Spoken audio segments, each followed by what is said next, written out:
My name is Dwayne Lazar. I'm with Trimble. I am with the Trimble Map sector. Again, we're going to have a couple different presentations I think you guys will see from Trimble, but I'm going to focus on the Trimble transportation sector, which is going to be Trimble Maps.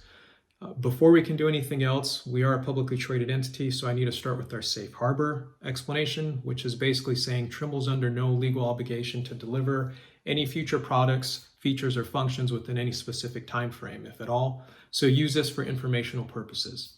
Now, a little bit about Trimble Maps. Again, we are a sector within Trimble as a larger entity, but what we really focus on is routing, scheduling, visualization, and navigation.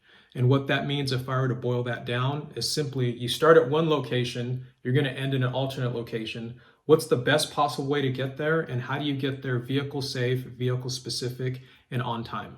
Right? Those are the different things that we take into consideration when we're talking about mapping. And the reason we think that mapping is such a large piece is because it can be simplistic, but at the same time, it can be very, very complex. And we want to talk about some of those things here today. So for us, really, when we think about this, there's three pieces to it. Even though it is simplistic, like I mentioned earlier, really it comes down to planning, executing, and analyzing. Right? So before any type of professional driver can step into a vehicle, hopefully they've done some type of planning, which basically means understanding the distance and the duration, understanding where you're going to travel, and understanding what type of things are going to come into your way. That should be the part that happens before anybody steps into that vehicle, steps behind the wheel. Next, what happens is a very, very critical portion, which is going to be the driving section. So that basically is self-explanatory. Hop into a vehicle, but what happens while you're driving? That's when things really turn from being in a static environment to being in a dynamic environment. Right? So what happens with real-time visibility? What happens with dynamic resequencing as you're going through your stops and traveling throughout your day? Once all that is concluded and hopefully the driver arrives vehicle safe, vehicle specific, and without harm, you get to this analyzation portion. So from anybody running any type of business, we know that it's important to analyze the data. And in our instance, what we think of is, okay, did we get there the most logical path? What type of things can we improve upon? And how can we improve our bottom line and become more profitable? And at the same time, how can we give that driver back additional time in their day so they can be more effective, which in turn, again, is going to improve our profitability. Now, from our perspective, there's a lot of different things. There's a lot of different names that we'll throw at you that you'll see here on the screen. Those aren't necessarily so important. What is true to form is think of this as a platform, right? When we talk about all these different individual products, PCMiler, Copilot, Appian, Mylon, all of these are really just going to be different products that are going to deliver different solutions. But at the end of the day, they're routing APIs, they're mapping APIs, they're location APIs, and navigation APIs. So let's talk a little bit about the commercial vehicle experience. I'm going to show you a couple different screens on here, but ultimately why we kind of geek out on some of this stuff, in all honesty, is because we know not every vehicle can take the same path and end up at the same destination. And there's a lot of different things to consider, such as what happens when a vehicle gets into a situation and there's a bridge strike, or what happens if your vehicle is overweight or oversized, or what happens if you're hauling hazardous materials or flammable materials. All these things need to be taken into consideration when talking about professional vehicle guidance. And also what's truly important is going to be what happens when that vehicle gets to that last mile. How do they arrive there? What's the entry point? What's the exit point? And when I'm at the facility, am I exactly where I need to be? So some of these things bring us to a point where there's risk-taking involved to some extent. And we say that because, from our estimation, not all navigation is created equal. So with that being said, why take the risk? From our perspective, we employ a number of different folks and focus a lot of different time, energy, and effort into our GIS engineers, into QA analysis, into data scientists, and all that equals what we feel is safe and effective routing for professional vehicles.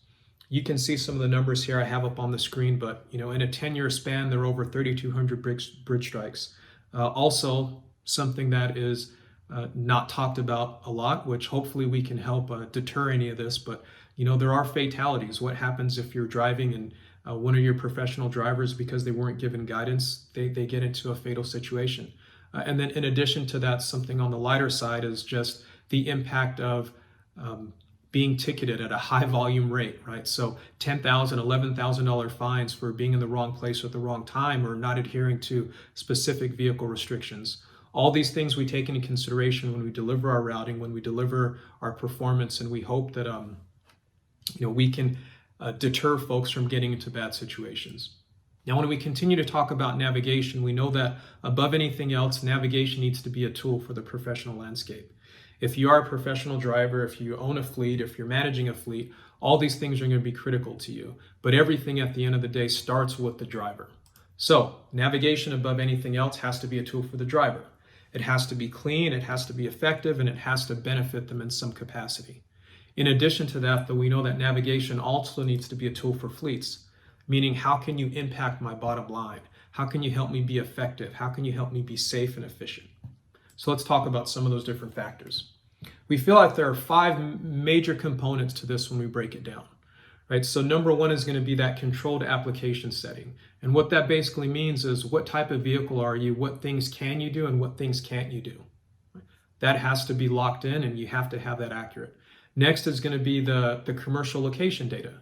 So it's great that we can all agree that this point is a point on a map, but how do we get our vehicles there, and how do we get them there vehicle specific?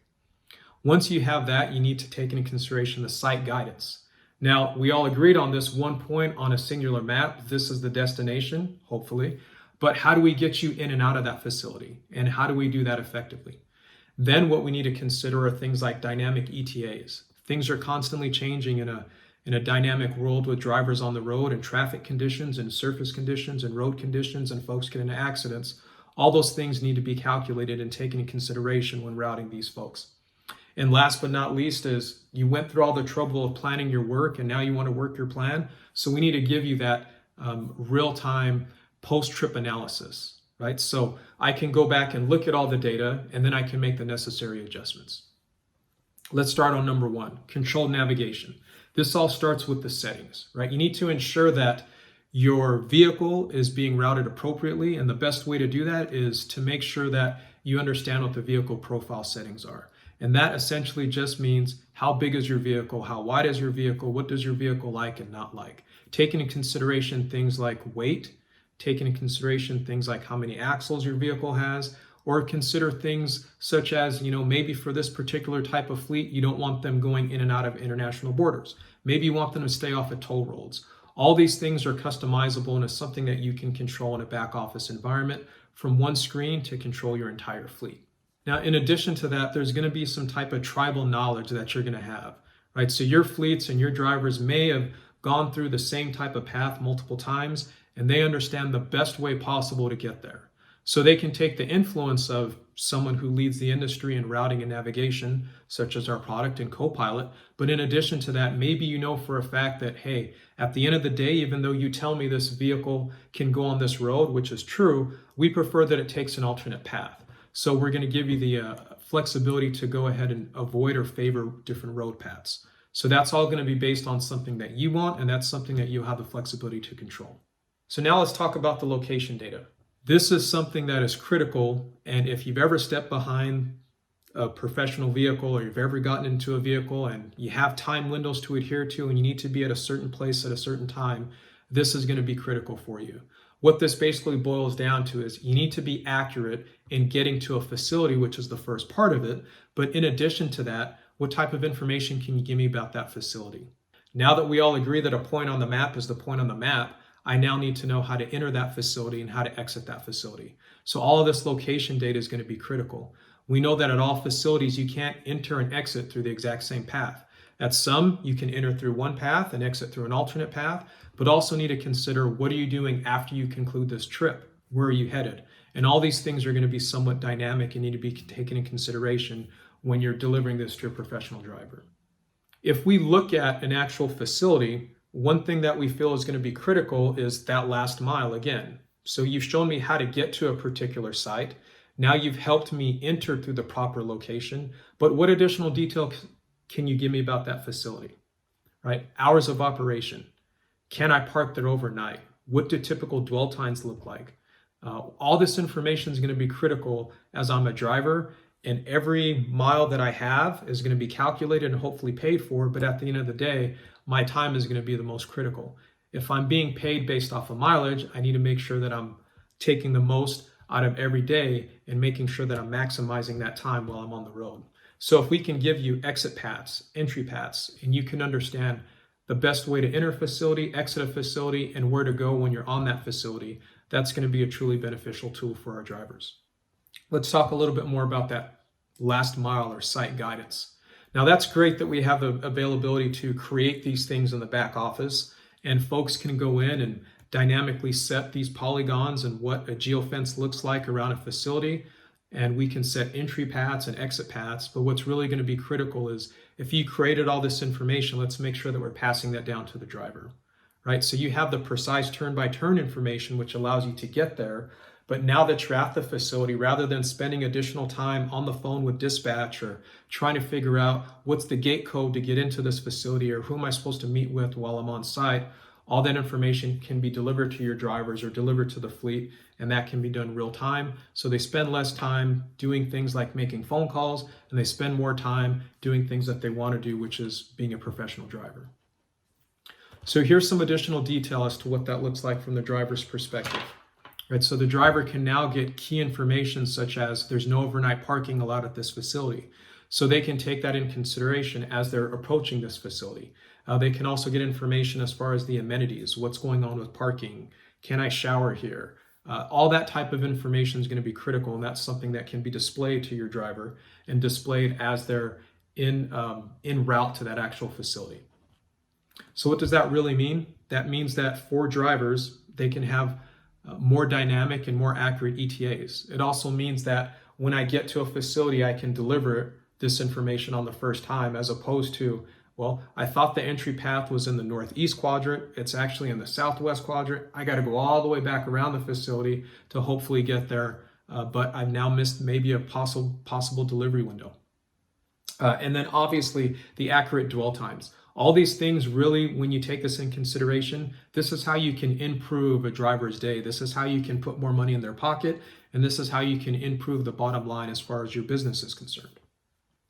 So let's talk a little bit about the actual use case.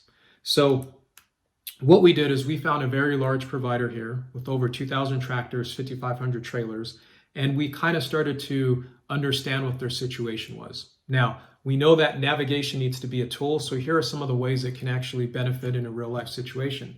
You know, the challenge in this particular instance was incorporating the customer provided directions to the driver, meaning that everybody thought there was one particular way to enter a location or get to a destination, but the drivers knew that there was an alternate way to get to that same location or leave that facility. So what we wanted to do is get those predefined locations and take that tribal knowledge from the driver universe and from the individual drivers and pump that into the navigation.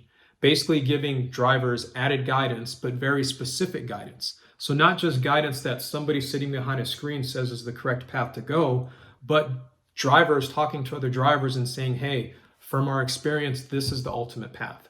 And the result of this was a precise last mile routing and navigation experience for those fleets. And what this actually did was this boosted confidence within that organization, because if I'm a driver and I'm constantly telling you, you guys are doing things the wrong way, and at the end of the day, you don't make any changes, well, that doesn't necessarily validate my opinion. But if you take that information, you make those changes, the next time I'm en route to that facility, I can see those differences and I can see that you've made these adjustments. Well, now I really feel like you understand what I'm saying and you're making improvements, and it increases my job satisfaction. Now let's talk a little bit more about the dynamic ETAs.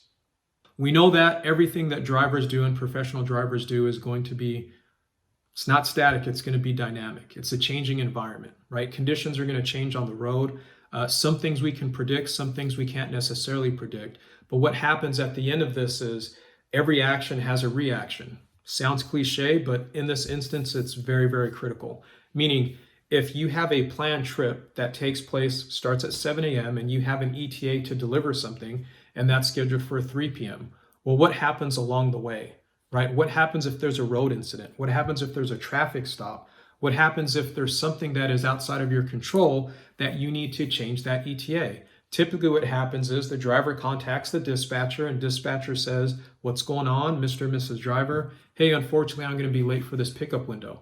Well, that information then needs to be delivered to the shipper, and the shipper now needs to make the decision, okay, on second thought, you missed kind of your window. I'm going to need you to come on a different date.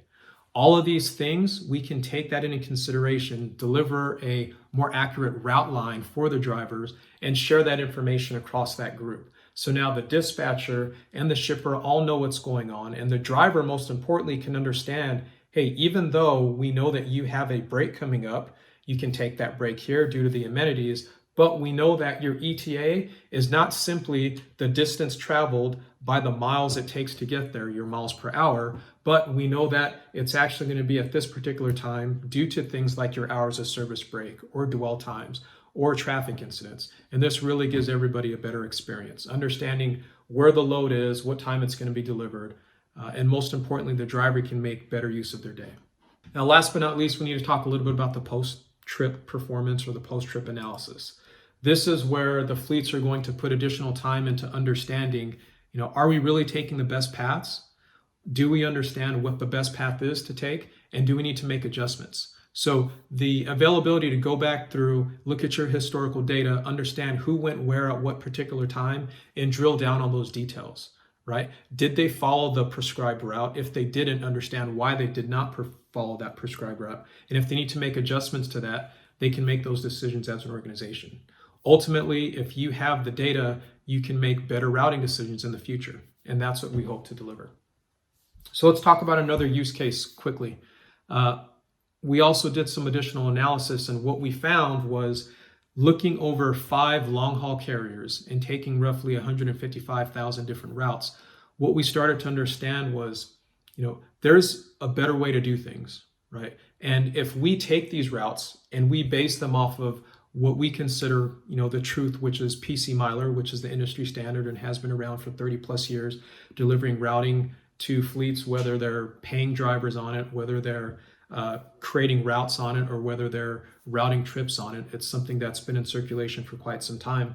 If we can take that information and then we can understand the distance traveled, the duration, include things like the route cost, the toll cost, and then we can kind of make calculations on that.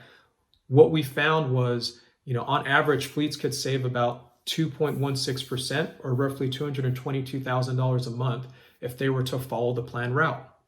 So what that really means is you're delivering a solution that you can justify in the driver's hands because it makes sense and it's benefiting their day. But more importantly, you can adjust that in the back office or in the boardroom because it's making sense financially. So on average, fleets could save roughly 3,100 hours a month. Now you put that in perspective to a driver who is paid, per trip or per mile, that tends to add up. And on average, fleets could see a reduction of about 1.58% in out-of-route miles. Now, all these things calculated equal a total of 114,000 miles saved per month, or roughly 1.3 million miles a year. And that's a potential savings of roughly $2.5 million a year by reducing the out-of-route mileage. So we know that everybody has a slightly different out-of-route calculation, but at the end of the day, if you can add these things up and put them in the hands of the right folks, they can really be beneficial and impactful to the business. With that, again, we'd like to really thank you for the opportunity. If you have questions, if you'd like to get into deeper discussions, if you'd like to geek out on some of this mapping and routing stuff, please do come by our booth. There's a couple different contacts here on the screen. Again, I'm Dwayne Lazar. We also have Mr. Dan Titus. We also have Matt Santosorio and Kate Ashton, and then obviously we have our support line. But again, please, if you'd like to discuss this, or if you have any questions or would like to understand more, please do come by, join us, and spend a little bit of time with us. Appreciate it, and hope you folks have a fantastic day.